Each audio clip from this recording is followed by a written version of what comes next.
Assalamualaikum warahmatullahi wabarakatuh. Surat ini kami sampaikan kepada Presiden Republik Indonesia bahwa kewajiban bagi kita sebagai warga negara menegakkan keadilan di negara Republik Indonesia ini, karena adil adalah dasar kebutuhan pokok dan kekuatan bangsa. Dan adalah kewajiban bagi pemimpin bangsa ini pula untuk melindungi rakyat dari kesewenang-wenangan aparat, membina, menindak, dan menghukum aparat sesuai undang-undang yang berlaku. Bahwa dalam laporan kami berkaitan dengan atmosfer ini, kasus peristiwa penculikan, perampasan, dan aksi brutal, arogan, anarkis, pemerasan, persekusi yang dilakukan oknum anggota Polres Pati atas nama Bribka Bambang Permadi, sekali lagi mohon untuk diungkap, diteliti, dan diselidiki motif dan modusnya, bahwa ada rangkaian rekayasa apa di dalamnya. Dalam kasus ini siapa saja yang terlibat, karena ini termasuk mega proyek, bahwa ada proyek sindikasi besar mafia yang membackingi adanya penculikan anak dan istri sah korban, dan kasus berkatong-katong sampai 15 tahun. Untuk itu himbauan kami kepada Bapak Kapolresta Pati yang baru nanti pada 2026, mohon turun tangan langsung berkenaan dengan hal ini untuk memerintahkan Propam Polres Pati untuk menyelidiki kejadian peristiwa dari awal berkaitan dengan pengabaian wewenang, jabatan, dan anarkisme, dan dugaan kuat adanya orang dalam di Dinas Pendidikan Kabupaten Pati yang diduga melakukan 86 dalam rangka agar menutupi kasus ini. Pada pengungkapan kasus ini kita lanjutkan untuk memandang perlu memeriksa kebenaran asli kejadian dari dua pihak atau klarifikasi terbuka bahwa seseorang dan kroni-kroninya telah sengaja melakukan perencanaan adanya penculikan itu dengan motif yang sangat matang, bahwa dasar kasus si WW melakukan hal tersebut telah jauh hari merencanakan untuk kabur dari rumah setelah menguasai harta benda korban dan sindikatnya yang ada di Desa Karangkonang. Diduga adalah keterlibatan Kepala Desa atas nama Warso, Kamito atas nama Subi, LMD Semi, dan BPD atas nama Siswanto, yang sudah merancang kasus sedemikian rupa dengan harapan keluarga berantakan dan bisa menguasai aset-aset yang ada di Desa Karangkonang. Bahwa kasus ini berjalan setelah rumah dan tanah-tanah korban dipersekusi dan dieksekusi atau secara sengaja akan dimutilasi atau dikuasai dengan cara dieksekusi melalui sindikat mafia tanah. Karena apa? Yang menguasai letter C1 di situ adalah saudara Subi sampai dengan sekarang ini. Dan Subi punya tangan-tangan di RT-RT untuk melakukan operasi silent, penguasaan harta-harta milik orang lain dan tanah-tanah sengketa yang dipersengketakan, baik itu harta waris ataupun wakaf. Maka dari ini adalah tindakan yang sangat halus, tetapi sudah ada korban yaitu Ibu Jamiah yang tanah-tanahnya tahu-tahu dikuasai orang dan diperjualbelikan dengan orang lain tanpa sepengetahuan daripada ahli waris.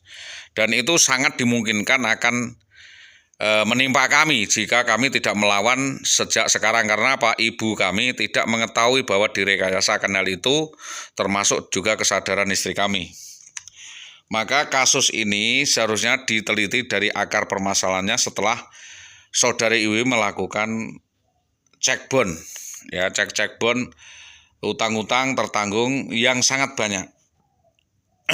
Harapan mereka dari para pengutang itu bisa menagih secara langsung kepada saudara Solikul Hadi atau keluarga Solikul Hadi. Tidak bisa. Karena apa? Saudara IWW melakukan etikat buruk atau tidak ada etikat baik untuk berbuat baik dengan keluarga, tetapi melakukan manipulasi atau pemalsuan dokumen atau pencurian dokumen.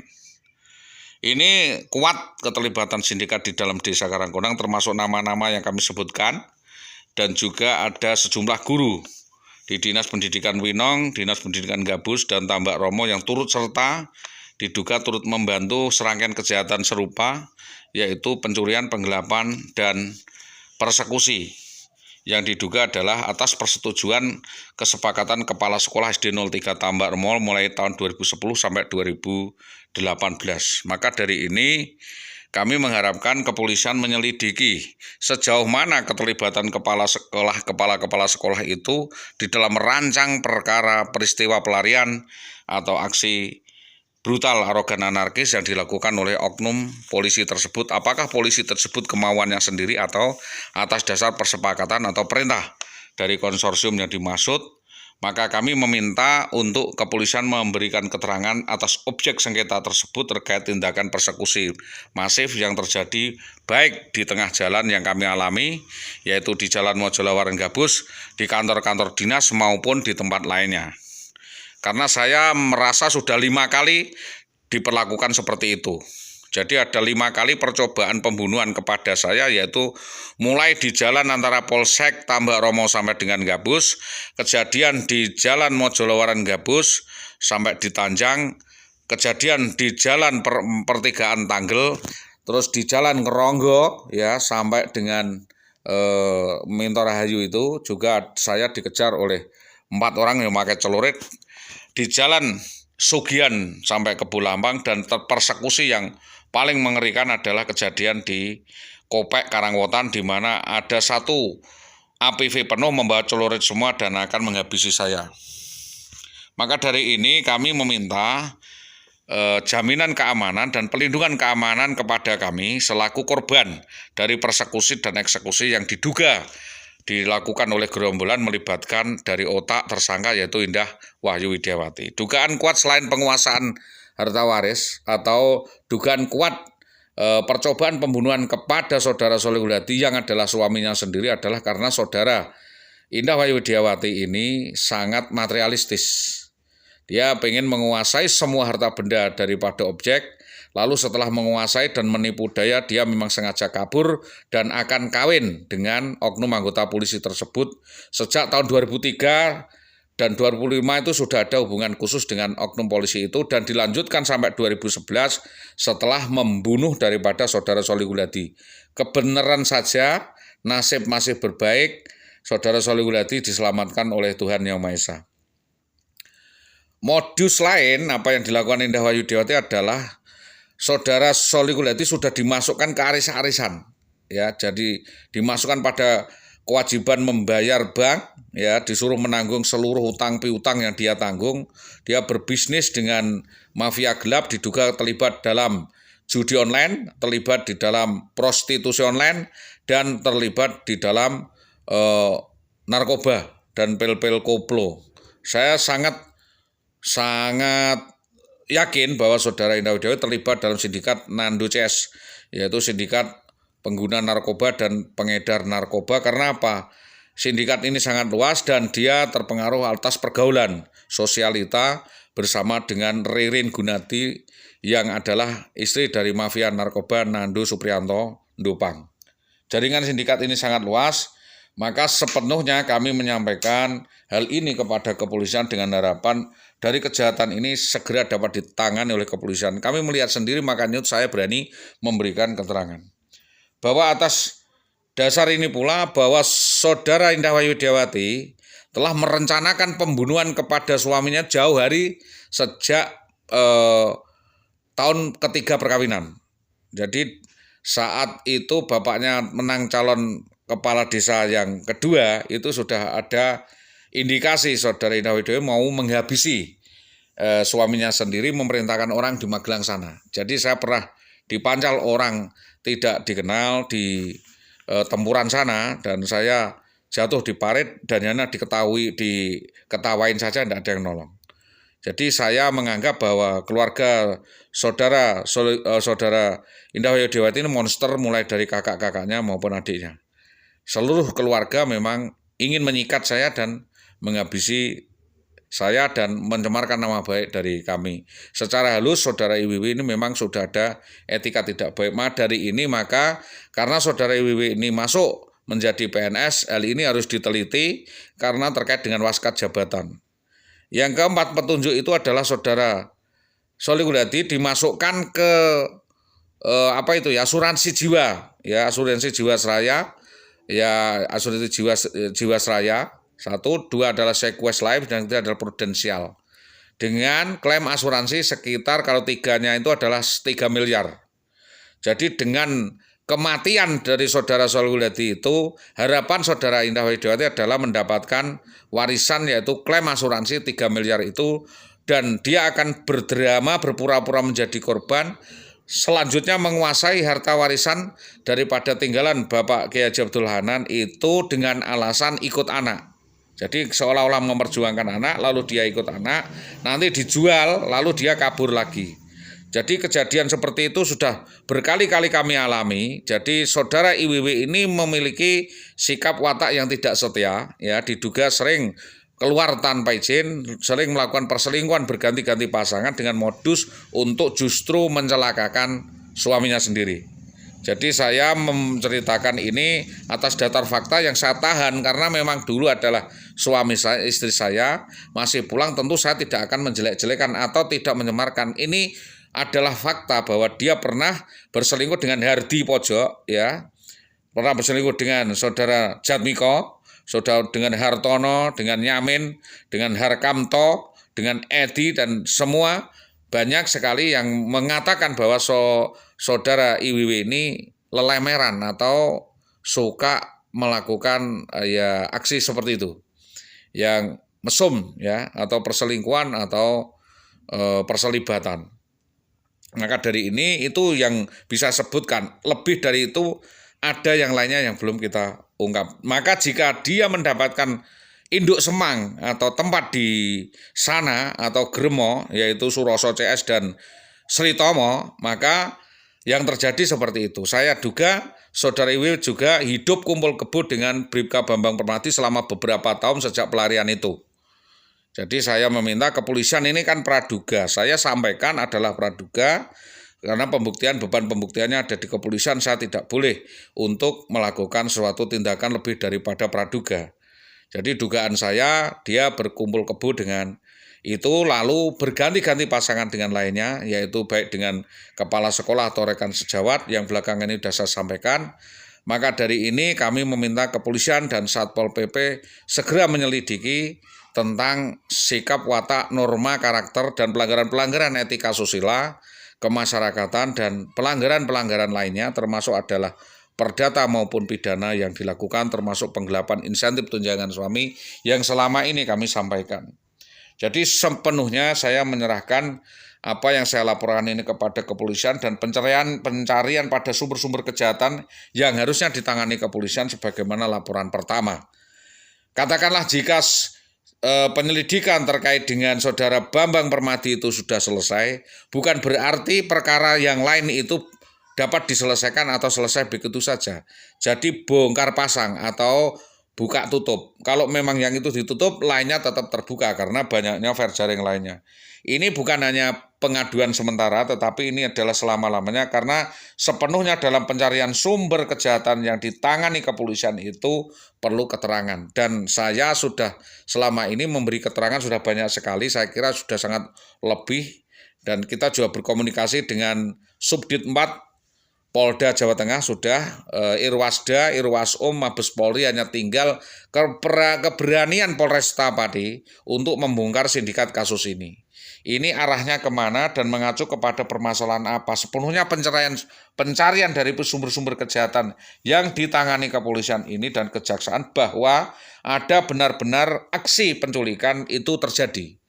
Jadi saya itu tidak tahu sama sekali karena saya sangat percaya dengan istri saya semula itu, dan semua aset saya atasnamakan dia, dan ternyata dipakai atau tidak amanah atau dipakai untuk selingkuh dengan oknum polisi itu.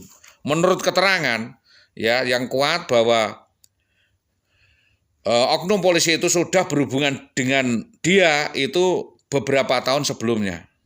Jadi beberapa tahun sebelumnya, dan atas rayuan itu uang ya sekira 400 juta dipinjamkan kepada polisi itu dengan harapan polisi itu kalau nanti naik pangkat gitu dan menjadi Kapolsek atau dan sebagainya, saudari IWW dijanji akan dikawin.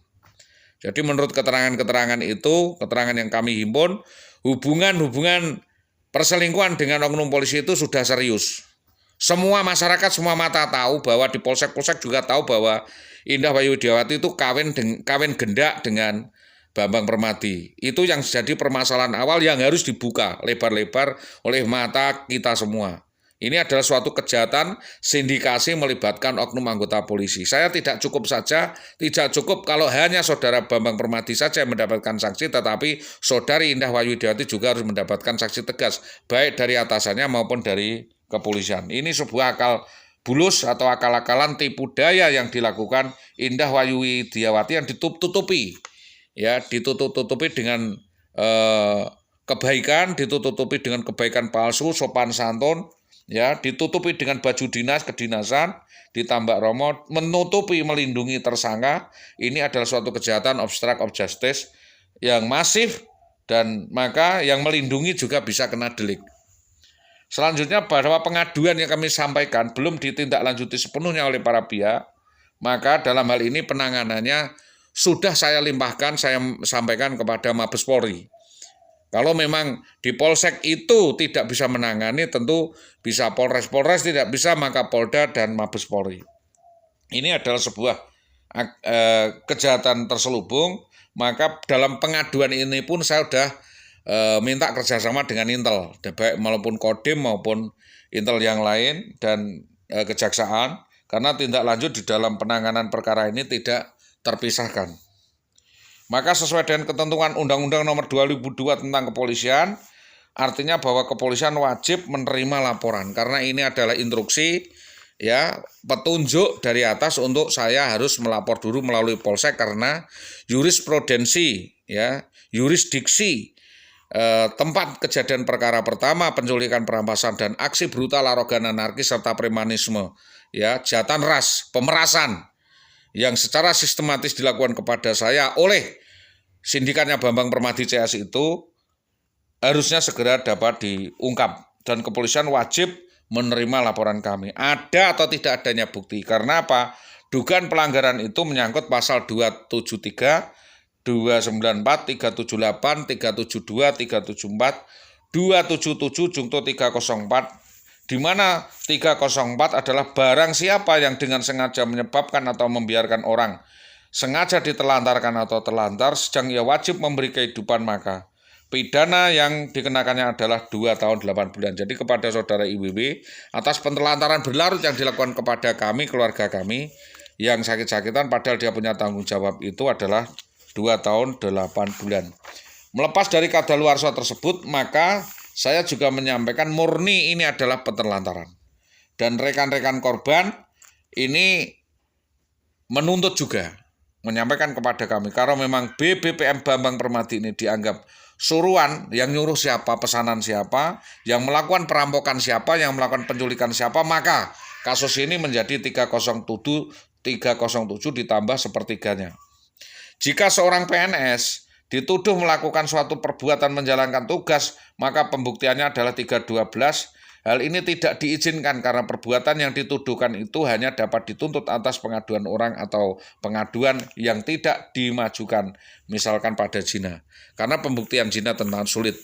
Kita sampaikan adalah bukti penculikan dan kaburnya dari rumah saja, bahwa kalau memang dalam rumor aroma tidak sedap yang disampaikan Dinas Pendidikan bahwa saudara IWW memiliki perilaku yang tidak terpuji, asusila, dan suka berganti-ganti kelamin atau berganti-ganti pasangan, hal itu tidak boleh dilakukan pemeriksaan secara langsung, tetapi harus melalui intelijen khusus tentang benar atau tidaknya suatu perbuatan, karena dalam kebenaran atau kesalahan dalam hal bicara itu sendiri faktanya tidak bisa dibuktikan kalau hanya sebuah penolakan pengakuan, melainkan harus ada bukti yang dilakukan oleh bersama-sama dengan sampai terungkap. Bahwa jika yang merasa dihina itu adalah suatu perhinaan belum dilaporkan, dapat mendapat keputusan hakim dinyatakan bersalah atau tidak, maka pemidanan karena fitnah itu tidak dapat dijatuhkan.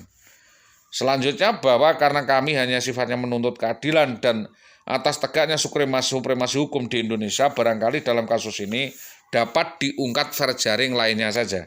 Adalah tuntutan atas penterlantaran dan alasan insentif yang diserobot tersebut. Karena ini tegaknya supremasi hukum di Indonesia, maka kasus ini dapat diungkap bersama-sama dengan Kejaksaan, Kepolisian, dan Satpol PP.